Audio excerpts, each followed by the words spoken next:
आजकल एक ये बहुत कॉमन सी प्रॉब्लम है।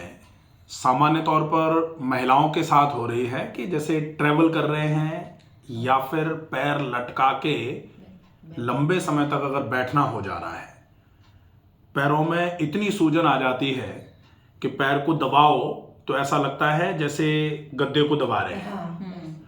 और कभी कभी वो स्वेलिंग जो है वो इसको तो पीडल एडिमा बोलते हैं। पैर में सूजन आना इसको बोला जाता है। सूजन को एडिमा बोलते हैं, पैर को पीडल, तो पीडल एडिमा।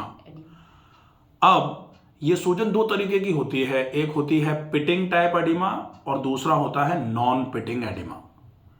पिटिंग एडिमा का मतलब होता है कि अगर सूजे हुए पंजे पर ऐसे करके उंगली से दबाएंगे तो वहां एक गड्ढा बन जाएगा, एक पिट बन जाएगा, इसको बोला जाता है पिटिंग एडिमा।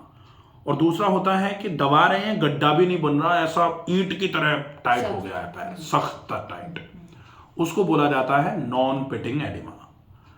आने का रीजन क्यों आ रहा है, और अगर आपको आना चालू हो गया है तो क्यों का अपन क्या करेंगे, अपने को तो ये जानना है कि कैसे ठीक होगा। हाँ, लेकिन हमको ये भी जानकारी होनी चाहिए कि इसके आने की वजह क्या है। जब वजह पता लगेगी तो हम उस वजह को भी धीरे धीरे करके ख़त्म करना चालू करेंगे और साथ में हम थोड़ा थोड़ा ट्रीटमेंट करेंगे। वजह ख़त्म कर दी तो परमानेंट आराम मिलेगा, और थोड़ा ट्रीटमेंट करेंगे तो इंस्टेंट अभी से आराम मिलना चालू हो जाएगा। दोनों चीज़ें हैं। सबसे ज़्यादा इस समस्या का जो सबसे बड़ा कारण है वो है पेरिफेरल रेजिस्टेंस में कमी। पेरिफेरल रेजिस्टेंस में कमी से क्या हो रहा है कि खून नीचे की तरफ तो जा रहा है, लेकिन नीचे से ऊपर की तरफ खून को आने में जो मदद करने वाली चीजें हैं वो प्रॉपर तरीके से मदद नहीं कर पा रही। उसके चक्कर में क्या हो रहा है कि खून नीचे की तरफ से ऊपर की तरफ पूरा नहीं आ पा रहा, तो खून नीचे की तरफ भरा रहना चालू हो जाता है। और कभी कभी ऐसा होता है कि खून जो है वो पूरा ब्लड ना भरते हुए वाटर रिटेंशन होना चालू हो जाता है। पानी पानी खून छोड़ता है नीचे की तरफ और पानी पैर में भरना चालू हो जाता है, जिसकी वजह से कभी कभी जैसे पहले आज से 5-7-10 साल पहले लोग जब गिरिराज जी की परिक्रमा लगाने जाते थे या फिर बहुत ज्यादा चलना होता था, जो लोग जानते हैं कि गिरिराज जी मतलब वृंदावन के पास में जो है ना, तो वहां परिक्रमा लगाई जाती है, गोल घेरा है, उसको खूब लंबा है वो, तो इतना चलते हैं तो चलते चलते चलते चलते पैरों में सूजन आ जाती थी। आती कुछ कुछ लोगों के ही थी, सबके नहीं आती थी। और उनमें से भी सबसे ज्यादा किनके आती थी, जिनके पैर में थोड़ा बहुत कोई एनाटॉमिकल डिफेक्ट होता था। एनाटॉमिकल डिफेक्ट मतलब थोड़ा माइल्ड फ्लैट फुट है, या फिर जिनको पहले से पैरों में थोड़ा बहुत दर्द रहता है, या प्लेंटर फेसियाइटिस जिनको है, उनके पैरों में सूजन जरूर आ जाती थी। और या फिर जो लोग कभी ज्यादा चलते नहीं थे, उनको अगर ज्यादा चलना पड़ जाए तो उनके पैरों में सूजन आ जाती थी। या फिर जो लोग कम काम करते हैं और वो अगर एक साथ ज्यादा देर चल लें, या फिर बहुत लंबे समय तक गाड़ी में बैठे ही रहें, और बैठे बैठे ऐसा होता है ना कि कभी कभी 6-8 घंटे का ट्रेवल अगर गाड़ी से किया है तो उतर के आए तो पैर में चप्पल ही नहीं जा रही, या जो नंबर आपका जूता, हाँ बिल्कुल, तो आपका ऐसा पैर हो जाएगा कि आप जूता अगर उतार के बैठे हो तो आपका जूता फिर बनेगा नहीं आपके।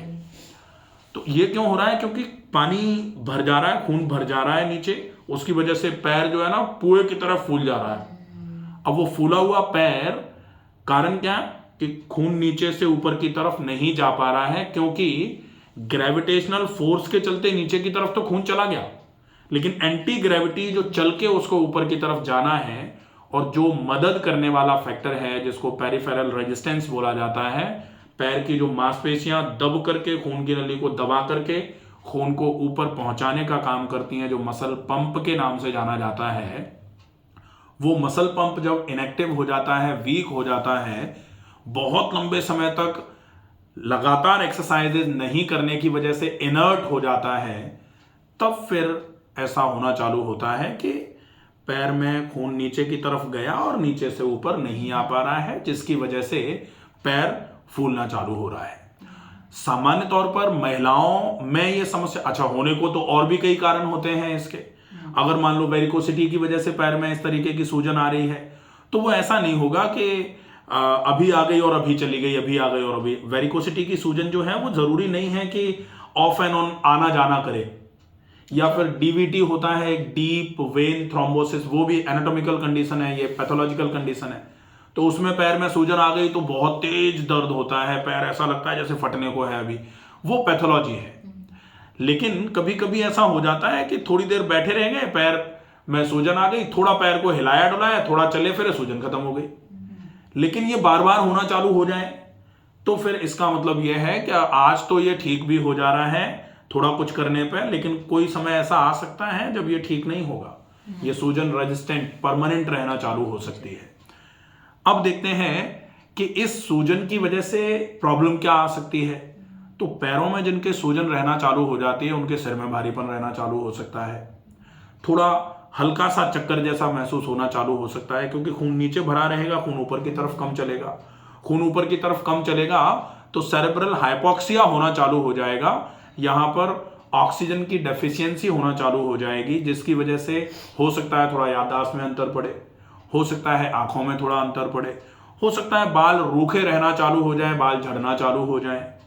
और इसके साथ साथ थोड़ा सा मेमोरी जो है ना, जो याददाश्त जो है उसमें हल्का थोड़ा ज्यादा फर्क महसूस हो सकता है। साथ में सूजन पैरों में है तो पैरों से रिलेटेड प्रॉब्लम आना चालू हो सकती है, हो सकता है पैर बिल्कुल रूखे रहना चालू हो जाए, पैरों के नाखून में प्रॉब्लम आना चालू हो जाए, धीरे धीरे करके हो सकता है पैरों की स्किन का टेक्सचर जो है वो खराब होना चालू हो जाए। तो ये कुछ और सिम्टम्स हैं जो अपने को और फील हो सकते हैं। ठीक होने के लिए क्या करना पड़ेगा? सबसे बेहतर तरीका है व्यायाम। तो पैरों की मांसपेशियों की ताकत बढ़ाने वाला व्यायाम जो है, बहुत सिंपल एक्सरसाइजेज हैं। वैसे तो एक्सरसाइजेज फॉर वेरिकोसिटी या yoga for varicosity by doctor Ramakant Sharma पूरा वीडियो बना रखा है हमने, तो उसको अपन देख सकते हैं, प्रॉपर तरीके से उनका फॉलोअप कर सकते हैं। तो वो एक्सरसाइजेज क्या करेंगी, वो पूरे के पूरे पैर की मांसपेशियों की ताकत बढ़ाने वाली एक्सरसाइजेज हैं। मांसपेशियों की ताकत बढ़ेगी, मसल पंप बढ़ेगा, तो धीरे धीरे धीरे धीरे करके ये समस्या खत्म होना चालू हो जाएगी।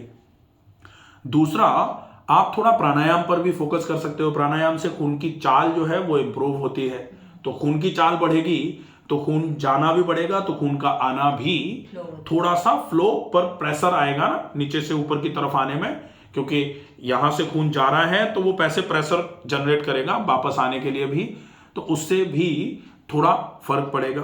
तो प्राणायाम में अनुलोम विलोम प्राणायाम, डीप ब्रीदिंग, बहुत अच्छे तरीके से ब्रीदिंग एक्सरसाइजेज हैं वो। नेचुरोपैथी में बहुत अच्छा ट्रीटमेंट होता है, वो ट्रीटमेंट है गरम ठंडा सेक। गरम ठंडा सेक पैरों पर पंजों से लेकर के ऊपर थाइस की तरफ कर सकते हैं। कैसे करें तब सबसे ज्यादा बेहतर रहेगा? आप लेट जाओ, अगर कोई अटेंडेंट है, कोई कर सकता है, तो पैर के नीचे 2 तकिए लगा लिए, तो पैर पंजा ऊपर और ये थाई इस तरीके से नीचे हो जाएगी। फिर गरम ठंडा सेक करो, तो गरम से नली फैलेगी और ठंडे से नली सिकुड़ेगी, फैलेगी सिकुड़ेगी, फैलेगी सिकुड़ेगी। ये 5 बार कर दो, गरम ठंडा गरम ठंडा गरम ठंडा।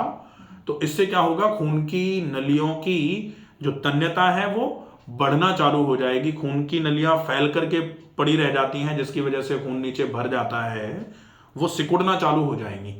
तो टोन ऑफ इंटेस्टिनल वेसल्स जो है ना, जो वेस्कुलर वेसल्स जो है, जो आपकी खून की नलियों की तन्यता है, वो जब बढ़ेगी तो डेफिनेटली धीरे धीरे करके आराम मिल जाएगा। और गरम ठंडा सेक सबसे बेहतर इलाज होता है इसका। गरम ठंडा सेक किया, अब गरम ठंडा सेक करने के बाद इस पर लपेट कर सकते हो। तो जो लपेट यहाँ अपन बांधते हैं ना, गीला पहले गीला और ऊपर से ऊनी लपेट, तो गरम ठंडा सेक करके अगर गीला और ऊनी लपेट कर दिया तो ये मान लो इस समस्या में आपको 15-20 दिन में ही इरिवर्सिबल चेंज आ जाएगा। इरिवर्सिबल मतलब एक बार खत्म हो गया। अगर आप इसको करते रहोगे, थोड़ी एक्सरसाइजेस करते रहोगे, तो ये समस्या बिल्कुल खत्म हो जाएगी, फिर ये दोबारा नहीं हुआ करेगी। कब करना है? दिन में?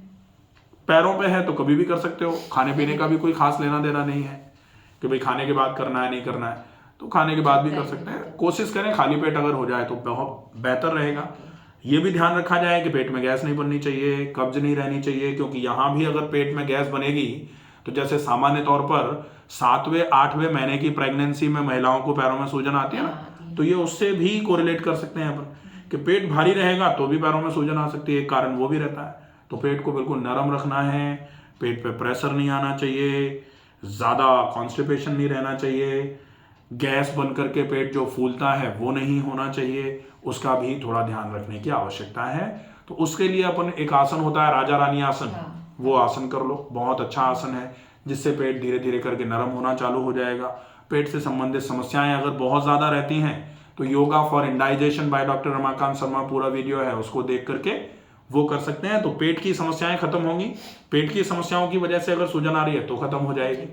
पैरों की समस्याओं की वजह से सूजन आ रही है तो yoga for varicosity by doctor Ramakant Sharma उसको कर सकते हैं। तो पैरों की कमजोरी जो है ना दूर होना चालू हो जाएगी, समस्या खत्म हो जाएगी। थोड़ा प्राणायाम जरूर करना चालू करना है। खाने पीने में थोड़ा इतना ध्यान रखना है कि ओरल हाइड्रेशन बढ़ाओ, पानी थोड़ा ज़्यादा करो, अल्कलाइन डाइट थोड़ी ज़्यादा लो, ग्रेन्स थोड़े कम कर दो। पेट में जैसे गैस वैस भी बन रही है, पेट भारी रह रहा है, तो ऐसा खाना खाओ जो बहुत जल्दी पच जाता है, उसमें सब्जियां, सलाद, फल, सूप ये ज़्यादा मात्रा में ले लो। और ग्रेन्स जो है, अनाज जो है, वो जितना कम हो जाए उतना कम कर दो। मैदे से बनी चीज़ों का बिल्कुल परहेज कर दो। अगर कोई भी चीज़ जो मैदे की भी है प्लस कढ़ाई में तल के आ रही है, जो आजकल सबसे ज़्यादा चलन में चल रही हैं, उनका परहेज कर दो, ये समस्या खत्म हो जाएगी, कोई दिक्कत नहीं। ठीक है, क्लियर है।